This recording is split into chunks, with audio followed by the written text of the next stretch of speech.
আসসালামু আলাইকুম ওয়া রাহমাতুল্লাহি ওয়া বারাকাতুহু।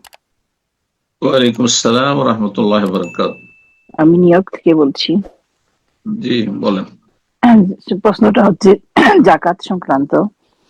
আহ, একজন লোক, উনি যাকাত প্রাপ্ত, মানে যাকাত খেতে পারবে এরকম, বাট উনি আবার আরেকজনকে আহ, এই যাকাতের টাকা থেকে গিফট দিছে। তো ওনাকে কি যাকাত দেওয়া যাবে? যিনি যাকাত খেতে পারবে ওনাকে? উনি যদি 8 শ্রেণীর কোন এক শ্রেণীর আওতাভুক্ত হন, যার সম্পর্কে জিজ্ঞাসা করলেন, বিসমিল্লাহ আলহামদুলিল্লাহ সাল্লাতু ওয়াসসালামু আলা রাসূলিল্লাহ, বলছেন যে কোন একজন জাকাতের হকদার। জাকাতের হকদার বলতে 8 শ্রেণীর কোন এক শ্রেণীর আওতাভুক্ত হইতে হবে। ইন্নামা সাদাকাতু লিল ফুকারা ওয়াল মাসাকিন, আল আয়া, সূরা তওবার আয়াত নম্বর 60।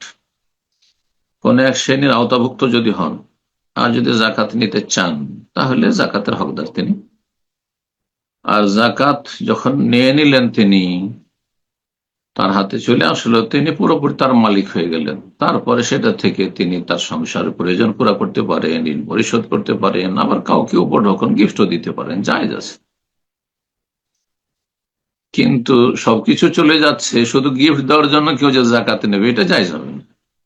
হ্যাঁ, উনি জানিয়েছেন তার প্রয়োজন, আর প্রয়োজনের মধ্য থেকে কিছু গিফট দিচ্ছেন তিনি, ওই পয়সা থেকে, যে পয়সা তিনি জাকাত হিসেবে নিয়েছেন, জায়েজ রয়েছে।